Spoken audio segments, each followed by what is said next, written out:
Bonjour à tous et bienvenue dans ce nouveau cours. Aujourd'hui, nous allons explorer l'électrostatique. C'est une branche de la physique qui étudie les interactions entre charges en régime statique, c'est-à-dire lorsque les charges sont immobiles. Dans ce cours, nous aborderons les principales notions de l'électrostatique ainsi que les théorèmes fondamentaux qui s'y appliquent.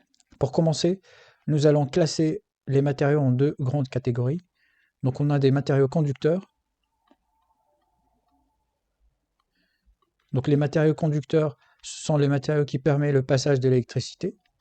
Et on a les matériaux isolants.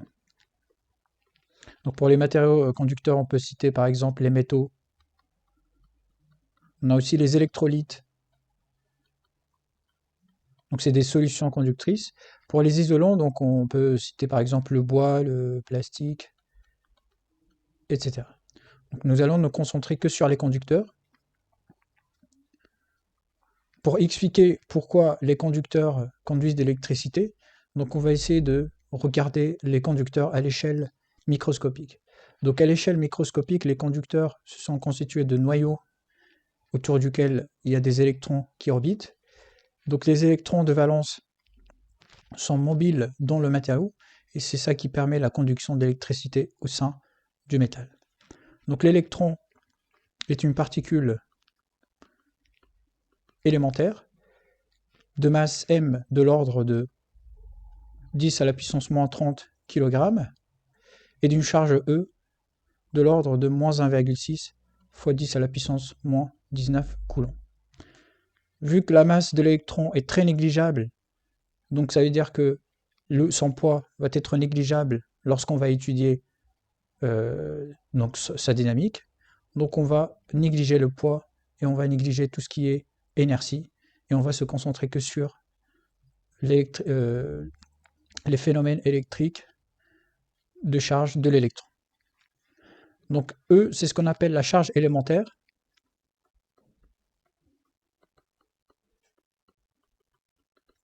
Donc la charge élémentaire est une charge qui va caractériser la charge d'une particule.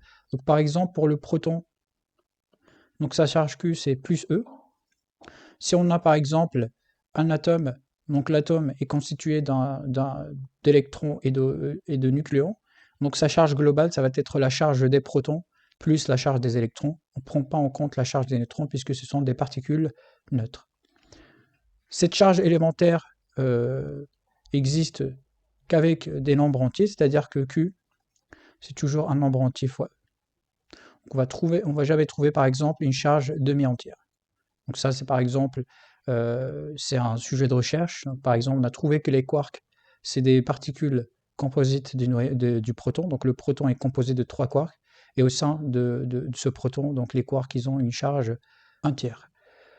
Donc la charge, c'est toujours un entier fois la charge élémentaire. Alors maintenant, on va voir les différents types de distribution de charge. Pour les répartitions de charge, donc on a plusieurs répartitions. Donc on a la répartition volumique, on a la répartition surfacique et la répartition linéique. Dans la répartition volumique, donc on a un volume chargé. Donc ce volume donc il contient des charges continues. Donc son volume, on va l'appeler τ. Et on va prendre un volume élémentaire d de τ. On va supposer que ce volume élémentaire est chargé de dq. Et donc on va introduire ce qu'on appelle ρ. Donc ρ, c'est la masse, c'est la charge volumique, la densité de charge volumique. Donc on va avoir ρ qui est égal à d de q sur d τ. Et donc ça veut dire que la charge totale de ce volume, donc c'est le triple intégral de ρ d τ. Pour les charges surfaciques, donc on va supposer une surface, par exemple un plomb,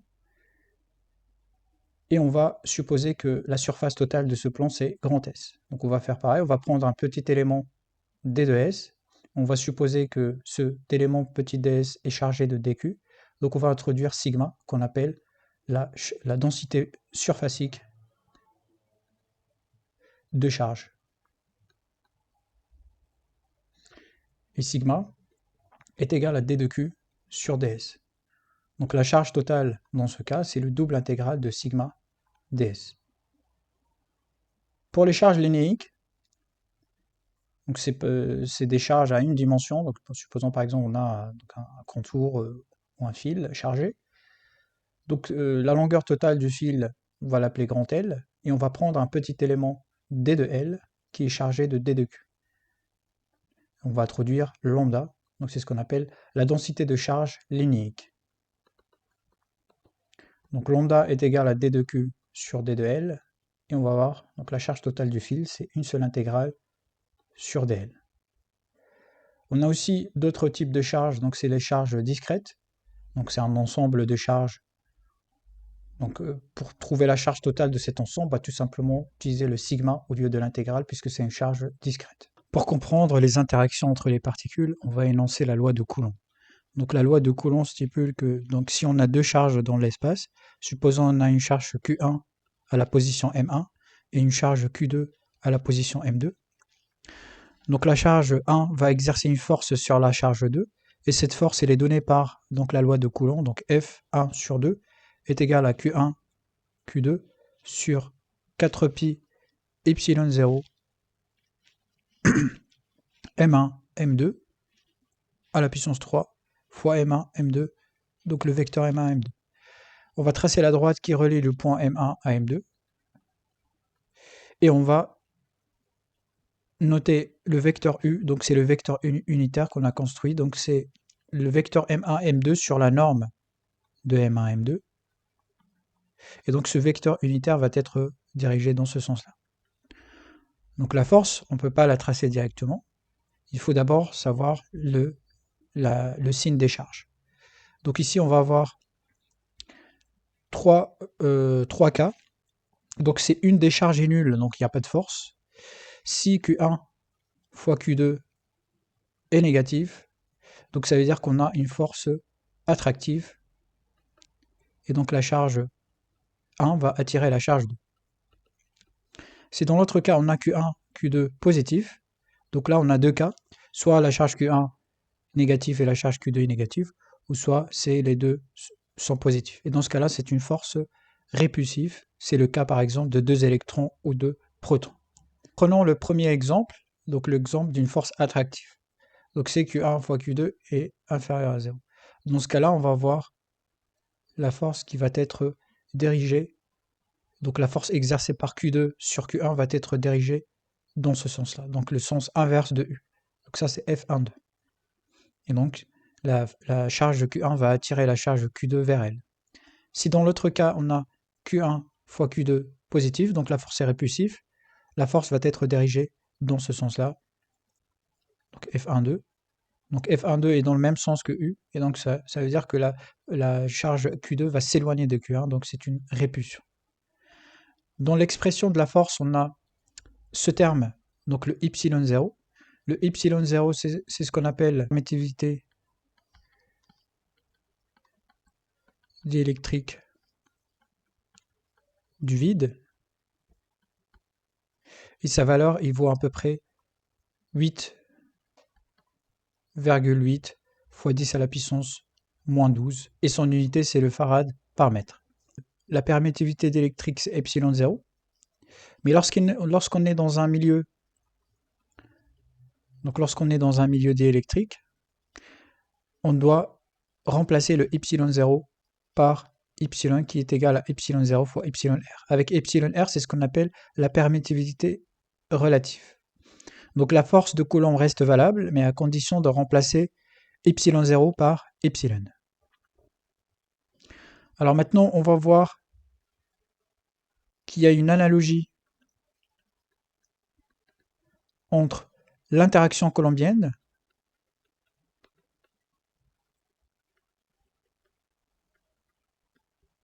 et l'interaction newtonienne.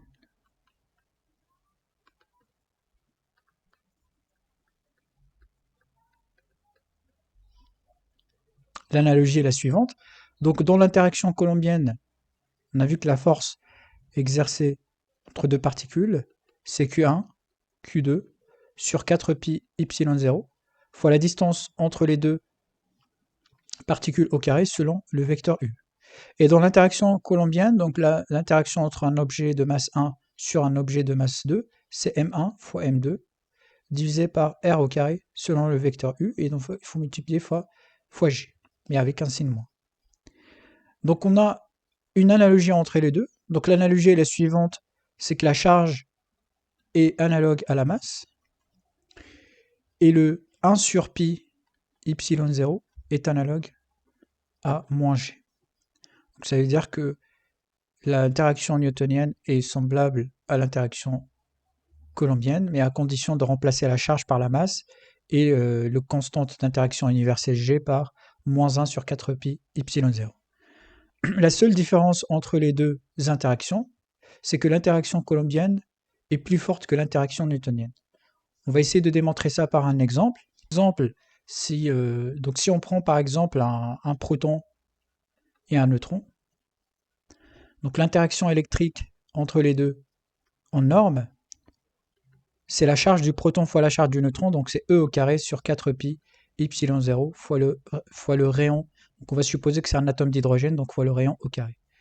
Et la force gravitationnelle, c'est la masse du proton fois la masse du neutron fois g sur la distance entre les deux.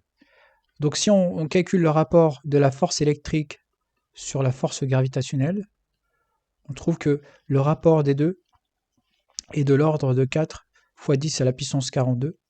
Donc on a pris la masse de l'électron, c'est 10 à la puissance moins 31.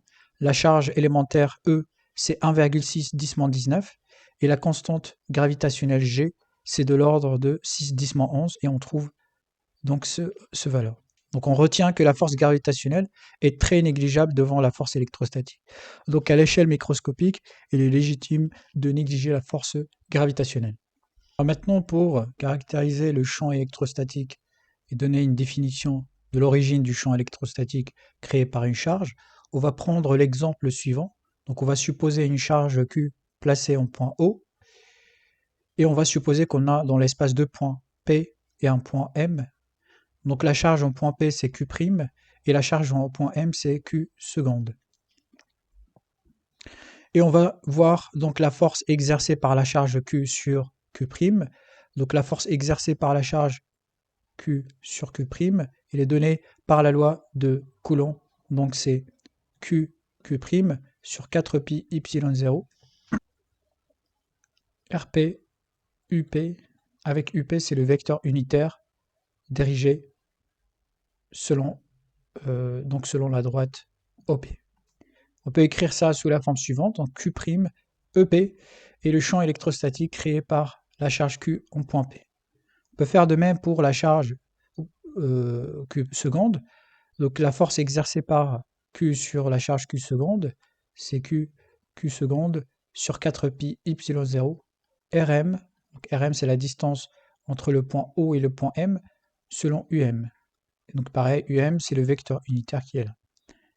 Et donc ça nous donne Q seconde E en point M. Donc le champ électrostatique créé par la charge Q en point M. Et donc on va généraliser ça, donc le champ en n'importe quel point de l'espace, par exemple un point quelconque, on va l'appeler N, c'est la charge qui a créé de ce champ, donc Q sur 4 pi y0 R au carré selon le vecteur U. Donc voici l'expression du champ électrostatique créé par la charge Q dans l'espace. Alors on a trouvé que le champ électrostatique créé par une charge Q dans l'espace est donné par cette expression. Il faut remarquer que le champ électrique il n'est pas défini en R est égal à 0. Donc lorsque R est égal à 0, on a un champ qui diverge, qui tend vers l'infini.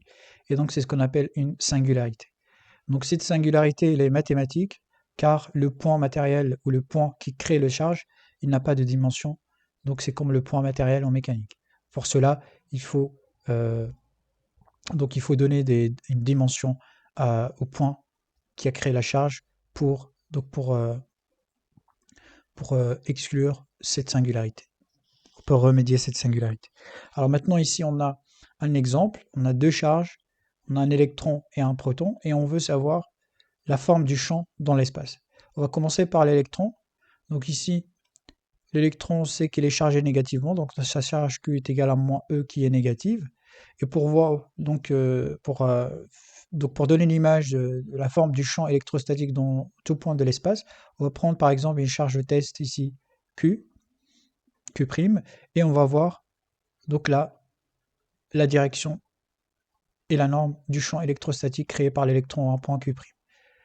On a E est égal à Q sur 4pi epsilon 0 r au carré, avec U, c'est le vecteur qui est sortant. Donc ça veut dire que le champ électrostatique créé en Q', il va être selon moins U. Donc ça veut dire que le champ électrique, dans le cas de l'électron, il est entrant. Donc voici la forme du champ électrique dans le cas d'un électron.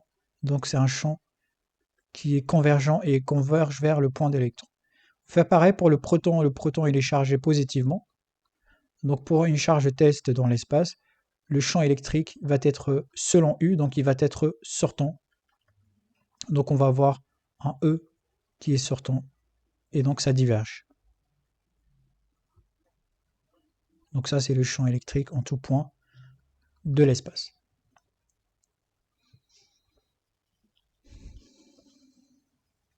Alors on a un théorème qui est très important en électrostatique, c'est le théorème de superposition.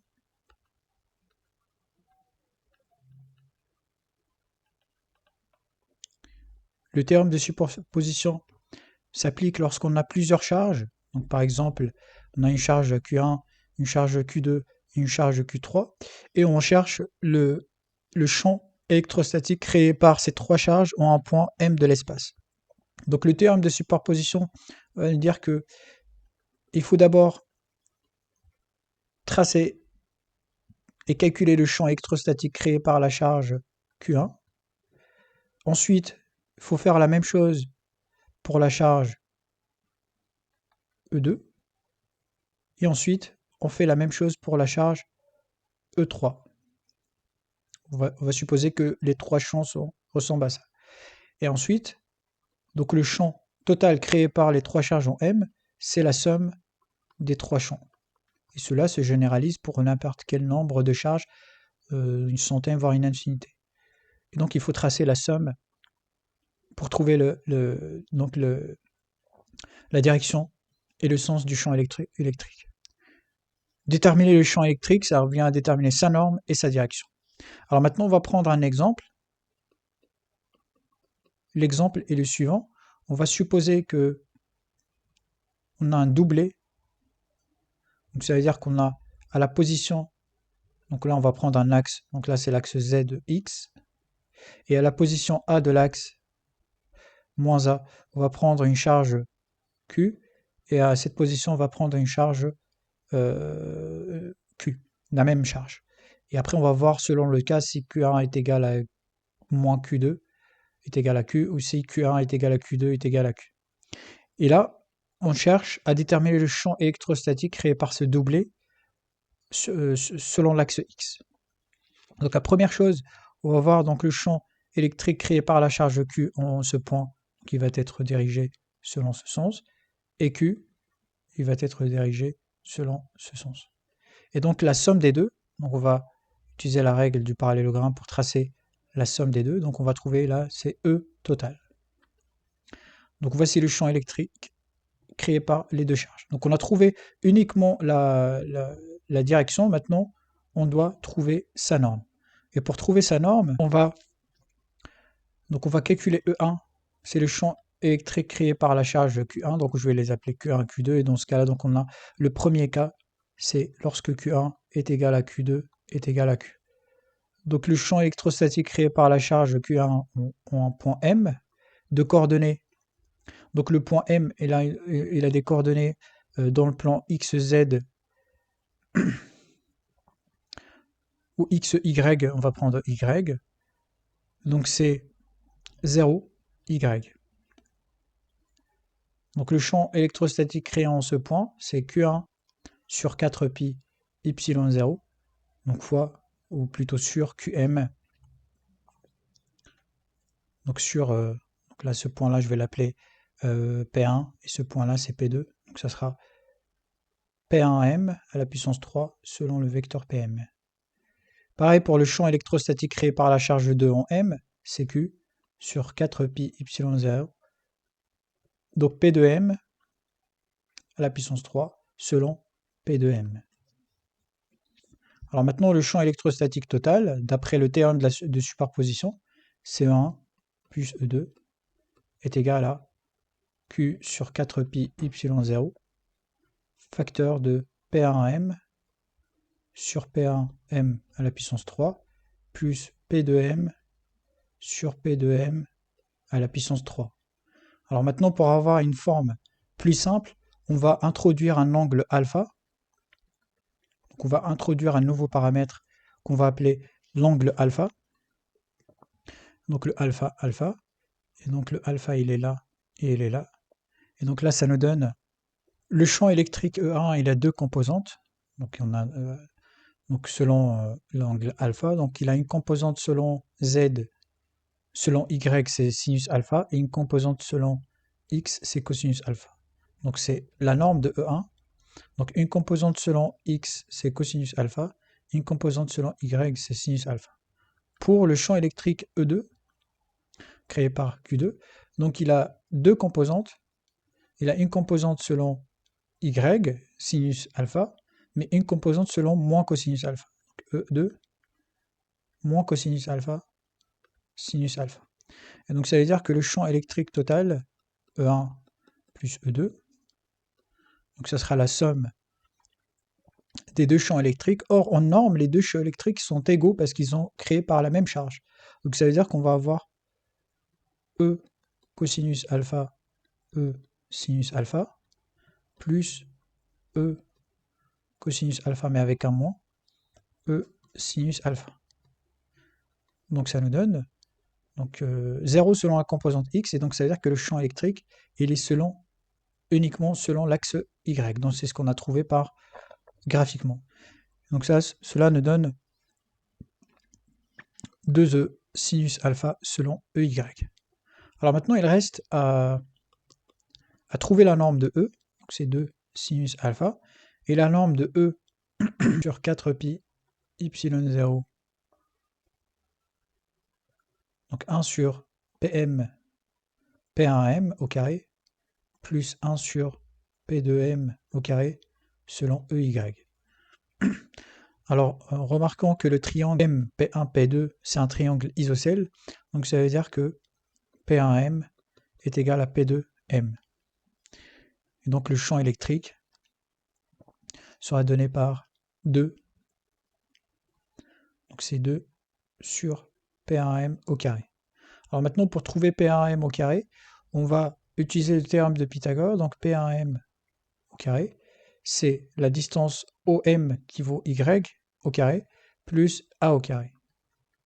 Donc ça veut dire que P1M, c'est la racine de Y au carré plus A au carré. Donc voici l'expression du champ électrique créé par les deux charges en point M de l'axe. Donc ici on a pris, donc le premier cas, on a pris Q1 est égal à Q2 est égal à Q. Maintenant si on prend Q1 est égal à moins Q2 est égal à Q, donc là ce qui va changer en fait c'est le signe du champ électrique créé par Q2. Et donc le E total, ça sera E1 plus E2. Donc ça c'est le deuxième cas. Donc ce sera E1, donc c'est toujours cosinus alpha, E cosinus alpha, sinus alpha. Mais dans l'autre cas, ça sera plus E cosinus alpha moins sinus alpha. Donc ça veut dire que le champ électrique, il sera selon l'axe EX. Donc le champ électrique dans le cas où le Q1 est égal à moins Q2, donc le champ électrique, il sera dans ce sens-là. Et on peut le démontrer graphiquement en prenant tout simplement donc là, le champ électrique qui est créé par Q2, si Q2 est négatif, ça sera dans l'autre sens. Et donc si on fait E plus E, donc la règle des parallélogrammes, donc on trouve le champ électrique créé par les deux, donc c'est selon EX qu'on peut démontrer ici. Alors pour la norme, donc c'est toujours la même norme que dans le cas Q1 est égal à Q2 est égal à Q. Et ici on vient de démontrer un résultat qui est très important en électrostatique, c'est que si on regarde l'axe, donc l'axe qui est donc l'axe EY, Donc dans le premier cas, l'axe, donc le plan qui contient cet axe, donc on va supposer que l'axe Z il est vers moi là. Donc ça veut dire que ce plan-là, le plan YZ, est un plan de symétrie pour les deux charges Q1 et Q2, parce qu'en fait ce qui se passe de part et d'autre de l'axe c'est la même chose. Donc dans le premier cas, le plan OYZ est un plan de symétrie. Et le champ électrique, il appartient à ce plan de symétrie. Dans le deuxième cas,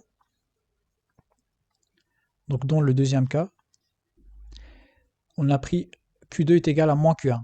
Donc dans ce cas-là, le plan OYZ est un plan d'antisymétrie des charges. Donc est un plan d'antisymétrie de charges. Et on a le E, il est perpendiculaire à ce plan-là. Donc E est perpendiculaire au plan d'antisymétrie. Donc voici un résultat qui est très important qu'on va utiliser dans la suite de ce cours. C'est que lorsqu'on a un plan de symétrie de charge, le champ électrostatique, il appartient à ce plan, il est dans ce plan. Et lorsque vous avez un plan d'antisymétrie de charge, le champ électrostatique est lui perpendiculaire. Alors maintenant, on va voir le champ électrostatique créé par une distribution. Donc, imaginons on a un volume τ, donc c'est un volume qui est chargé, et on va subdiviser ce volume en petits morceaux élémentaires de volume dτ. Alors on va supposer que le volume dτ il est centré en un point P de la distribution, et soit un point M, donc c'est un point quelconque de l'espace. Et on va essayer de voir le champ électrostatique créé par cette distribution élémentaire en un point M de l'espace. Donc le champ électrostatique créé par la distribution élémentaire en un point M, donc ça sera D de Q, donc la charge contenue dans dτ sur 4pi epsilon0, et on va supposer que la distance entre le point M et P, c'est petit r, donc petit r au carré, dirigé selon le vecteur unitaire U. Donc, le vecteur unitaire U il doit être dirigé de P vers M.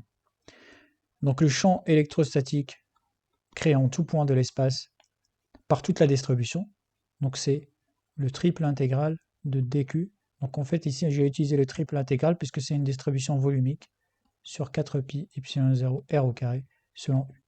Or on a vu tout à l'heure que lorsqu'on a une distribution volumique, donc on doit introduire ρ, qu'on va supposer uniforme sur toute la distribution de charge, et donc ça nous donne ρ dτ sur 4pi epsilon0 r au carré selon U. Donc voici le champ électrostatique créé par une distribution de charge. Distribution de charge volumique, le champ électrostatique créé en tout point de l'espace est donné par cette relation. Et donc on peut déduire, puisque d de q en volumique c'est ρ dτ, en surfacique c'est sigma ds, et en lénique c'est lambda dl. Donc on peut en déduire le champ électrostatique créé par une distribution surfacique, donc c'est le double intégral de sigma ds sur 4pi epsilon0 r au carré selon U. Donc là ce qui change c'est tout simplement l'intégrale. Donc ça c'est surfacique, une distribution surfacique. Et pour la distribution linéique, donc c'est une intégrale unique de lambda dl sur 4pi epsilon0 r au carré selon U. Donc voilà pour les champs électrostatiques créés par des différentes distributions. Alors maintenant pour donner un exemple, on va essayer de calculer le champ électrostatique créé par un segment linéique en utilisant cette formule. Dans cet exemple, on va voir comment déterminer le champ électrostatique créé par un segment AB uniforme, chargé linéiquement par une distribution de charge linéique lambda. Donc la première chose, on va orienter l'axe du segment, donc c'est Z, et on va donc placer le point M, et la projection orthogonale du point M sur le segment, c'est le point O. On va prendre une distribution élémentaire de ce segment centré en un point P, de charge D de Q, et de longueur dl. Et on va repérer le problème avec un angle alpha, donc c'est l'angle entre le segment MO et MP. Puisque le problème est invariant par rotation selon l'axe Z, donc on va travailler avec les coordonnées cylindriques. Donc ça c'est ER, et ça c'est ce vecteur U qui oriente le vecteur PM. Donc la première chose, on va commencer par les invariances et les symétries.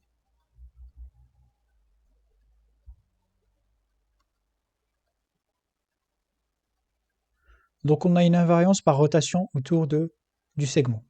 Donc si vous tournez autour du segment, le problème reste le même. Donc ça veut dire que le champ électrique ne dépend que de R et de Z. Alors il faut faire attention parce que ici le segment est fini, donc il dépend de Z et il dépend de R lorsqu'on s'éloigne du fil. Donc pour les symétries, on a un plan, le plan qui contient la distribution est un plan de symétrie. Donc puisque le plan,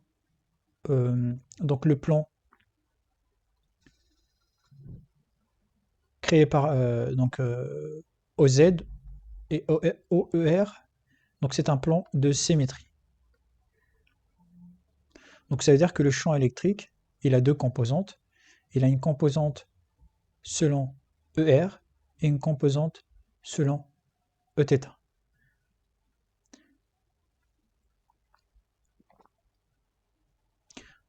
Selon EZ. Donc E est égal à ER, Z, donc la composante selon ER, plus la composante selon Z, RZ selon EZ. Donc pas de composante selon θ, puisque Eθ, il y a une invariance par rapport à... donc il n'y a pas de composante selon θ, puisque le plan EZ-ER contient déjà le champ électrique, et Eθ il est perpendiculaire à ce plan. Donc voici la direction et la dépendance du champ électrique. Maintenant, il faut déterminer sa norme. Et pour déterminer sa norme, on va d'abord écrire le champ électrostatique créé par la distribution élémentaire en P, puisque c'est une charge lénique, donc c'est lambda dl sur 4pi epsilon 0 pm au carré selon le vecteur u, avec le vecteur u, donc c'est pm sur la norme de pm. Alors maintenant, on va remplacer dl, puisque c'est dz, sur 4pi epsilon 0 pm au carré selon u. Et donc u, il a deux composantes. Il a une composante, puisque là c'est l'angle alpha, donc il a une composante cosinus alpha selon ER, et une autre composante moins sinus alpha selon EZ. Or, nous, on vient de démontrer que le champ électrostatique, il a bien deux composantes, une selon ER et une selon EZ, donc ça correspond à ce qu'on vient de trouver. Alors maintenant, il faut remplacer donc PM et dz. Donc on va regarder le tangente alpha. Donc tangente alpha, d'après le schéma, c'est Z sur R. Avec Z, c'est cette distance. Et R, c'est la distance entre O et M. Lorsqu'on différencie cette expression, donc la différentielle de tangente alpha, c'est 1 sur cosinus au carré alpha, est égal à dz. Et R, on l'a fixé parce que c'est le point M dans l'espace. Et donc on a trouvé une expression de dz en fonction de alpha, donc c'est R d de alpha sur cosinus au carré de alpha. Maintenant, il reste à déterminer Pm. Donc pour déterminer Pm, on va calculer le cosinus alpha. Et cosinus alpha, c'est R sur Pm. Donc ça veut dire que Pm, c'est R sur cosinus alpha. Et donc cela nous donne que d de E est égal à lambda sur 4pi epsilon 0 R, facteur de cosinus alpha d de alpha selon R, moins sinus alpha d de alpha selon EZ. Et maintenant, il ne reste qu'à intégrer. Donc on va intégrer sur la longueur du segment. Ici, la variable, c'est d de alpha. Donc l'extrémité du segment, ils sont repérés par l'angle alpha b. Et l'autre extrémité, c'est alpha a. Donc ça veut dire que le champ électrostatique créé au tout point de l'espace par le segment, c'est l'intégrale de alpha a à alpha b de lambda sur 4pi epsilon 0 r de cosinus alpha d de alpha selon ER moins sinus de alpha d de alpha selon EZ. Lorsqu'on intègre, donc l'intégrale du cosinus c'est moins sinus, l'intégrale de moins sinus c'est cosinus, donc on trouve lambda sur 4pi epsilon 0 r, et donc l'intégrale ça nous donne, donc selon, on a deux composantes, il y a une composante selon ER, donc c'est sinus alpha B moins sinus alpha A, et une composante selon EZ, c'est cosinus alpha B moins cosinus alpha A. Donc voici le champ électrostatique créé par un segment. Alors maintenant, si on prend un fil infini, donc un fil infini, c'est tout simplement un segment dont on a augmenté l'angle alpha B de pi sur 2, et on attendait alpha A vers moins pi sur 2. Donc un fil infini, si on prend un segment A et B, ici on a un point M, ça c'est O. Donc un fil infini, c'est tout simplement un segment dont on a pris alpha B vers pi sur 2 et alpha A vers moins pi sur 2. Je vous rappelle que alpha B c'est l'angle entre OB et OM, et alpha A c'est l'angle entre OA et OM. Donc lorsqu'on tend alpha B vers pi sur 2 et alpha A vers moins pi sur 2, donc on trouve un fil infini, filiforme. Donc ça veut dire que l'expression du champ, électrostatique créé par un segment se transforme en E est égal à lambda sur 4pi epsilon 0 sur R. Sinus pi sur 2 moins pi sur 2, c'est 2. Cosinus pi sur 2 moins cosinus moins pi sur 2, c'est 0. Et donc ça veut dire que dans le cas d'un fil infini, la composante selon R s'annule. Ça veut dire que le champ électrique dans le cas d'un fil infini, il est dirigé selon Z. Donc il est contenu il est dirigé selon ER. Donc c'est la composante selon EZ qui s'annule. Et donc le champ électrostatique créé par un fil infini, c'est tout simplement E est égal à lambda sur 2pi epsilon 0 R selon ER. Donc ça c'est un résultat qui est très connu. Donc on peut directement appliquer les invariances et les symétries pour trouver cette expression. On va voir dans la suite du cours qu'il y a un théorème qui est très puissant qui va nous permettre de calculer le champ électrique des formes usuelles de façon très simple. C'est le théorème de Gauss. Prenons un deuxième exemple. On va chercher le champ électrostatique créé par un disque. Donc le problème est le suivant. On va prendre le plan ou l'espace X, Z, Y, et on va imaginer qu'on a un disque dans le plan XY. Donc voici le disque. Et on va chercher donc, le champ électrostatique créé par le disque en un point M de l'axe Z. Donc on va prendre un petit élément surfacique. Donc le disque, c'est une distribution surfacique, donc ça veut dire qu'on va travailler avec sigma. Donc sigma, c'est D de Q sur D de S. On va prendre un point P centré sur cette distribution élémentaire et on va regarder là le segment PM. Donc on va travailler en coordonnées cylindriques puisque la distribution est un disque. Donc ici on a ER, ici on a l'angle θ.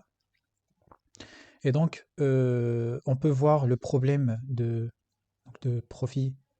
Donc si on prend l'axe Z ici et l'axe donc ER ici, donc le point M il est là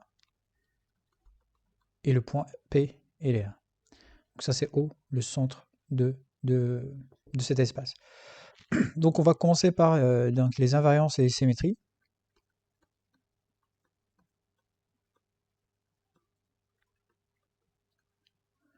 Donc on a le problème, il est invariant par rotation selon θ.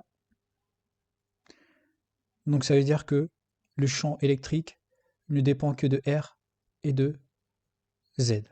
Et puisque on regarde le point M qui est sur l'axe, donc ça veut dire qu'on a fixé R, donc le champ électrique qui a priori dépend de R, θ, Z, donc là il ne dépendra que de Z, puisque θ donc c'est la rotation autour de l'axe Z, donc le problème est invariant par cette rotation, et le point M il se déplace que sur l'axe Z, donc ça veut dire que on n'a pas de variation ni selon θ ni selon R. Ensuite pour les symétries, Donc tous les plans qui coupent le disque en passant par O, ce sont des plans de symétrie de charge. Donc le disque il est chargé positivement, donc sigma est positif.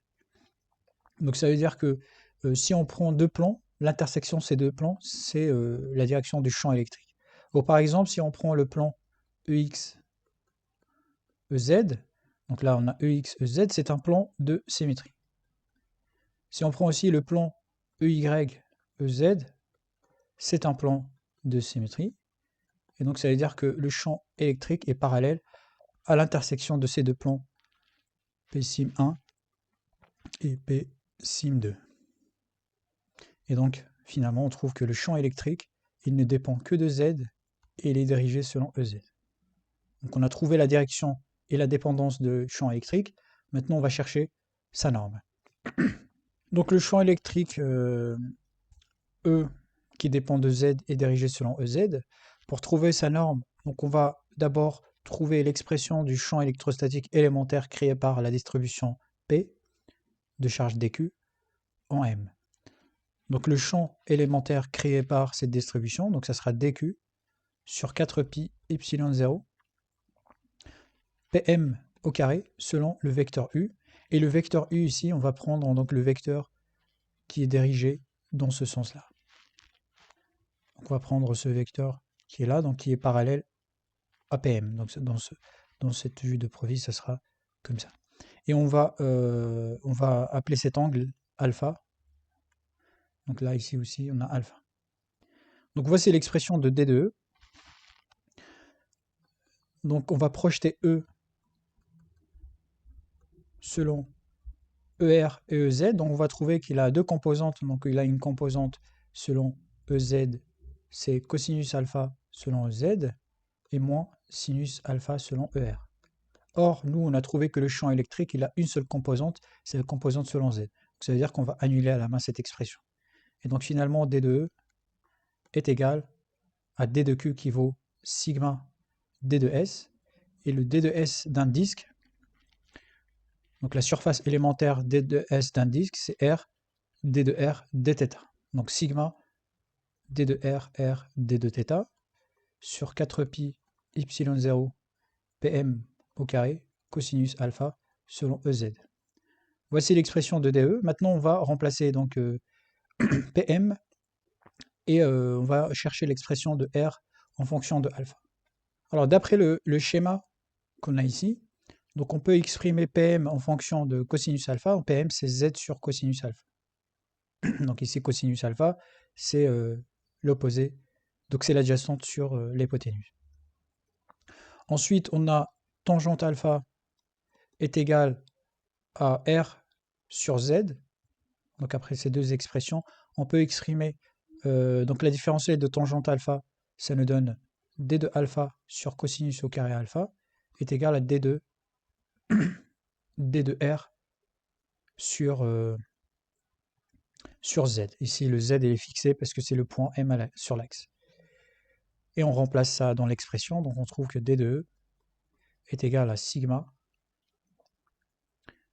Donc d de R, c'est Z d de alpha sur cosinus au carré alpha fois 4pi epsilon 0. Pm, c'est Pm au carré, c'est Z au carré sur cosinus alpha au carré fois R, et R c'est tangente alpha fois Z cosinus alpha, et on a ici un dθ, donc le tout selon EZ. Donc je vais vérifier si j'ai rien oublié. Donc ça c'est bon. Alors, donc Z fois Z, donc ça simplifie avec le Z au carré. Cosinus alpha avec le cosinus alpha. Et tangente alpha fois cosinus alpha. Donc ça nous donne, je vais laisser un peu d'espace ici. Donc ça nous donne D de E est égal à sigma sur 4pi epsilon 0.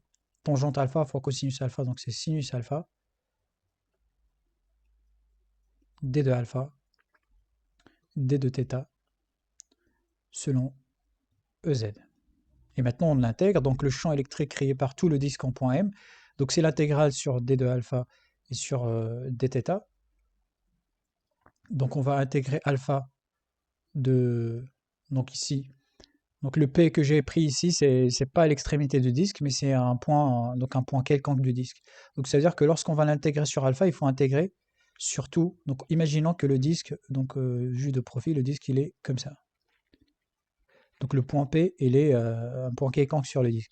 Donc on va intégrer alpha de 0 à l'extrémité du disque, qu'on va l'appeler alpha maximum. Donc on va voir l'intégrale de 0 à alpha maximum. L'intégrale, donc θ, il varie de 0 à 2pi, de sigma sinus alpha, d de alpha, d de θ, sur 4pi y0 selon Ez. Et lorsqu'on intègre cette expression, on trouve que donc ça est égal à sigma sur 2y0, 1 moins cosinus alpha m selon Ez. Donc voici l'expression du champ électrique créé par le disque.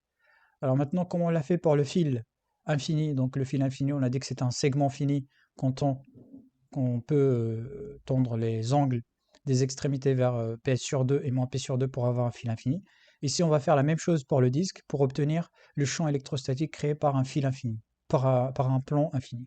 Donc pour obtenir le champ électrostatique créé par un plan infini, donc on va prendre le disque, donc ça c'est l'axe Z, donc l'extrémité du disque il est repéré par alpha max, donc alpha m. Donc pour obtenir un plan infini, il suffit de tendre alpha m vers pi sur 2. Donc la limite de alpha m lorsqu'il tend vers pi sur 2, donc ça nous donne un plan infini. Donc c'est comme la sphère, quand on tend le rayon de la sphère vers l'infini, on obtient tout l'espace. Et donc ça veut dire que le champ électrostatique créé par le plan infini, en tout point Z positif, parce qu'ici on n'a pris que la partie positive, mais on va voir avec les symétries le champ électrostatique pour les Z négatifs, c'est la limite quand alpha m tend vers pi sur 2 de cette expression sigma sur 2 y0, 1 moins cosinus alpha m selon Ez. Et donc on trouve finalement sigma sur 2 y0, puisque cosinus alpha m en pi sur 2, c'est 0. Donc voici le champ électrostatique créé par un plan infini, donc dans la partie haute, donc ça veut dire pour les Z positifs. Maintenant, pour trouver l'expression pour les Z négatives, on va donc représenter le plan. Donc le plan infini est là, l'axe Z il est là. Donc nous, on a trouvé le champ électrostatique que sur la partie au-dessus. Maintenant, pour trouver le champ électrostatique pour la partie en dessous, donc la partie inférieure, on va imaginer donc un point M' qui est symétrique du point M. Et donc, le champ électrostatique en point M' et doit être l'opposé du champ électrostatique en point M, parce qu'on a dit que le plan qui contient la distribution surface X sigma positif est un plan de symétrie. Donc le champ électrostatique est symétrique par rapport à ce plan. Donc ça veut dire que les deux champs électrostatiques doivent être opposés en sens. Et donc, on peut en déduire que pour un plan chargé en surface infiniment grand, donc on trouve que le champ électrostatique est égal à sigma sur 2 y0 Ez pour les Z positifs et moins sigma sur 2 y0 selon Ez pour les Z négatifs. Et donc on remarque qu'il y a une discontinuité lorsqu'on traverse donc le plan, puisque le champ électrique en plan, donc en point O, en O+, moins le champ électrique en O-, est égal, donc il est différent de 0, est égal à sigma sur epsilon 0 Ez. Donc on a une discontinuité. Cette discontinuité, il n'est pas physique, c'est une discontinuité mathématique, car le plan, il n'est jamais à deux dimensions. Donc en réalité, il y a toujours une petite épaisseur ici, epsilon, qui est très très faible, pour enlever cette discontinuité. Donc c'est une discontinuité qui est purement mathématique. Et on peut tracer le champ électrostatique en fonction de Z. Et on trouve que pour les Z positifs, donc on a sigma sur 2 y0. Et pour les Z négatifs, c'est moins sigma sur 2 y0. Donc, on a une discontinuité de sigma sur 2 y0 à l'origine. Donc voilà pour une introduction sur la théorie du champ électrostatique. Maintenant, on va essayer de voir les différents théorèmes qui vont nous permettre de trouver toutes ces valeurs d'une façon plus rapide. C'est le théorème de Gauss. On va voir aussi le potentiel électrostatique et on va essayer de résoudre quelques exercices d'application. Donc merci pour votre attention et j'espère que c'était utile pour vous. Donc on se revoit pour la deuxième partie sur le champ électrostatique. N'hésitez pas à vous abonner à la chaîne pour encourager notre travail. Je vous remercie, au revoir.